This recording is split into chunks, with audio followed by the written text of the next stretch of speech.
සුබ දවසක්. good day. අද අපි සාකච්ඡා කරන්නේ auxiliary verbs හෙවත් උපස්තම්භක ක්‍රියාපද සම්බන්ධව.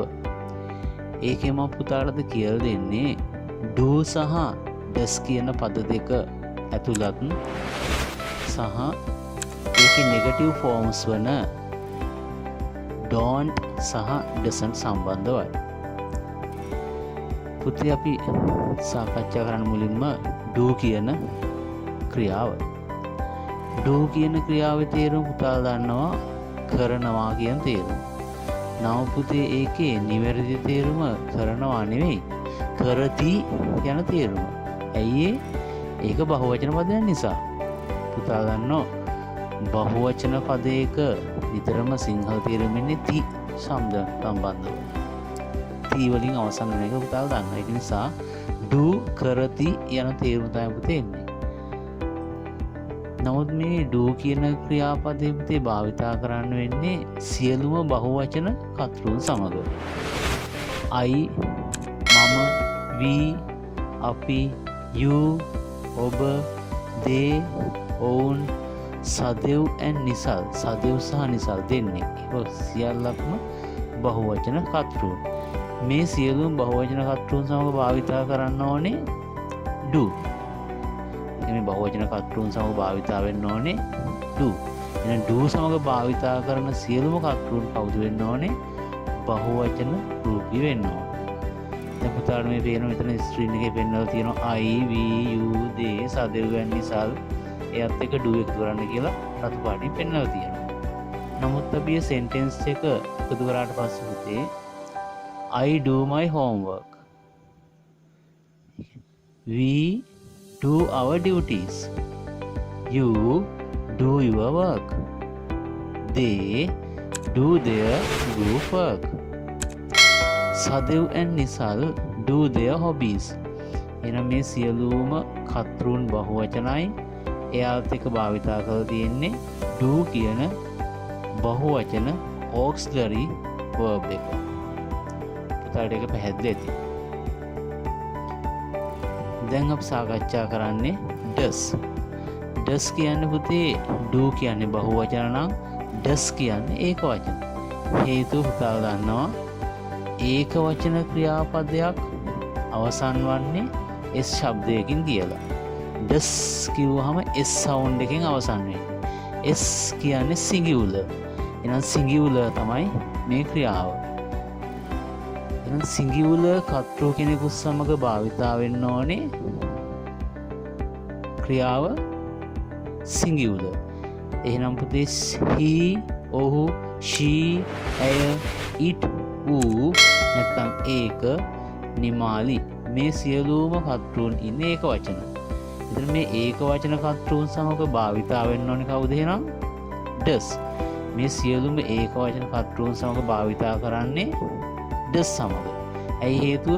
ක්‍රියාව does නිසා. කර්තෘන් ඒක වචන. එහෙනම් ඒක වචන කර්තෘන් සමග භාවිතා කරන්න ඕනේ does කියන පදයක් සමග. අපි ඒක වාක්‍යයක් වශයෙන් ලියුවොත් ඔය පුතාට වෙන කහ පාටින් පෙන්වලා තියෙන්නේ does වගන්ති හතරෙම තියෙනවා does කියලා.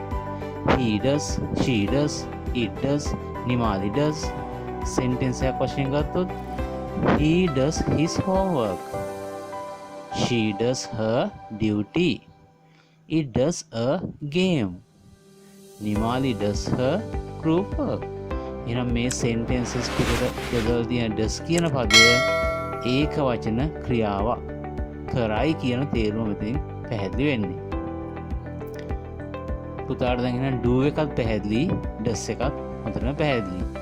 ඊට පස්සේ පුතේ මේ වගන්ති වලින්ම අපි නිර්මාණය කරනවා do සහ does යොදලා ප්‍රශ්නයක් සාධන ආකාරය.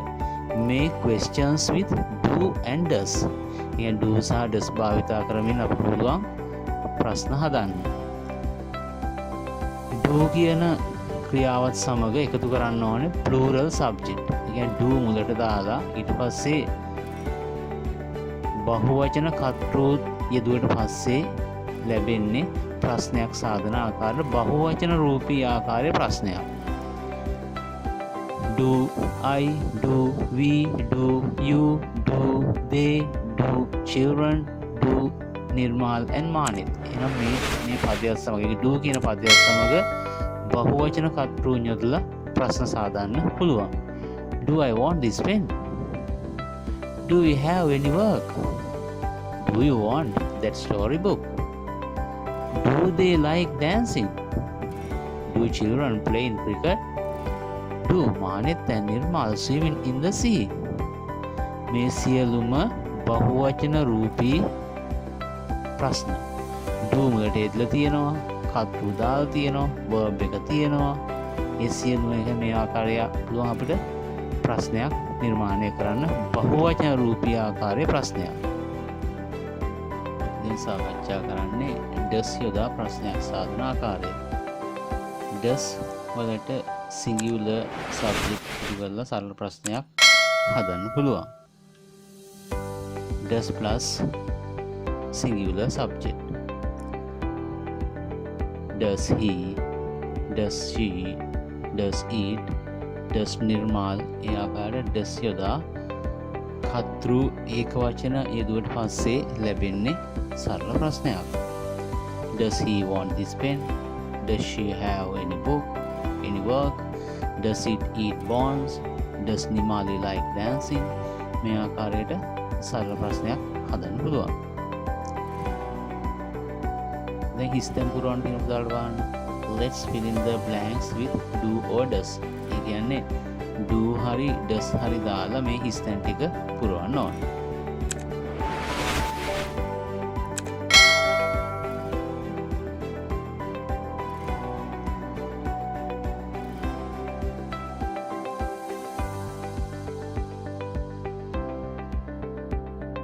Does Nirwan go to school? Do you have an eraser? Does he like ice cream? Do the students like coffee? Does she dance well? What do you do in the evening? Do you know him? මේ තියෙන්නේ do සහ does වලට යොදා සහ ප්‍රශ්නයක් සාදන ආකාරය තමයි මේ පෙන්නලා තියෙන්නේ. negative form.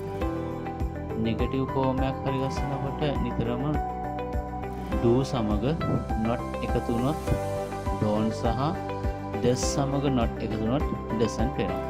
ඒ ඕනෑම පදයකට do සහ does වලට not එකතු වීමෙන් ලැබෙන්නේ negative form එකක්. do plus not equal don't, does plus not equal doesn't. I, we, you, they, සදෙව් and Nisal කියන පදත් සමග don't එකතු වෙන්න පුළුවන් හේතුව ඒ කර්තෘන් සියලුම දෙනා බහුවචන නිසා. I don't, we don't, you don't, they don't, සදෙව් and Nisal don't. doesn't සමග භාවිතා කරන්න පුළුවන් ඒක වචන කර්තෘ. He doesn't, she doesn't, it doesn't, Nimali doesn't. කර්තෘ ඒක වචන විට doesn't කියන පදේ දාලා negative form එකකින් කියන්න පුළුවන්.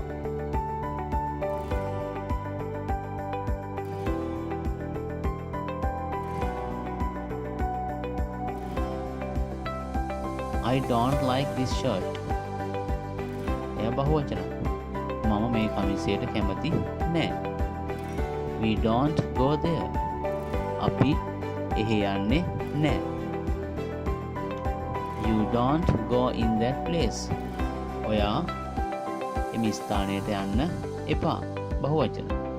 They don't like to play hockey. ඔවුන් හොකින් සෙල්ලම් කරන්න කැමති නෑ.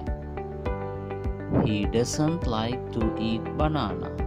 ඔහු කැමති නෑ කෙසෙල් කන්න. ඒක වචන. She doesn't read the model දුව. ඇය model දුව කියවන්නේ නෑ. It doesn't eat bones. ඌ මස් කටු කන්නේ නෑ. ඒක වචන. Nimali doesn't like to ride bicycle. Nimali කැමති නෑ බයිසිකල් පදින්න.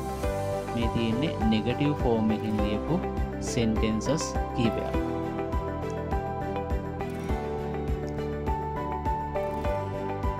ඊට බලන්න ක්‍රියාපද negative form හැදෙන ආකාරය. ඒක වචන ක්‍රියාපද හැදලා තියෙන්නේ does සමග ක්‍රියාමූලයේ එකතු වෙන. එහෙනම් ඕනෑම ඒකවචන ක්‍රියාපදයක් හැදලා තියෙන්නේ does plus verb root. singular verb equal does plus verb root. drinks කියන ක්‍රියාපදය ගත්තොත් උදාහරණයක් වශයෙන් drinks හැදලා තියෙන්නේ does සහ ක්‍රියාමූලයේ එකතු වන drink වලින්. එහෙනම් drinks equal does plus drink. එහෙනම් plural verb එකක් ඒ ආකාරයට ගත්තොත් plural verb එක equal වෙන්නේ do plus verb root වලට. example එකක් ගත්තොත් බලන්න drink කියන plural verb එක equal වෙනවා do plus drink. එහෙනම් plural verb එකක් හැදලා තියෙන්නේ do සහ ක්‍රියාමූලයේ එකතු වෙයි. ඉතින් ඉහළට දාලා හිස් තැන් පුරවන්න තියෙනවා ක්‍රියාපද හදන ආකාරය තියෙනවා හිස් තැන් පුරවන්න තියෙනවා මේ ආකාරයෙන් පුතාලට මේ ප්‍රශ්නේ තේරුම් ගත්තාම do does සහ don't doesn't කියන පද හතරේ තේරුම හොඳටම පැහැදිලි වේවි.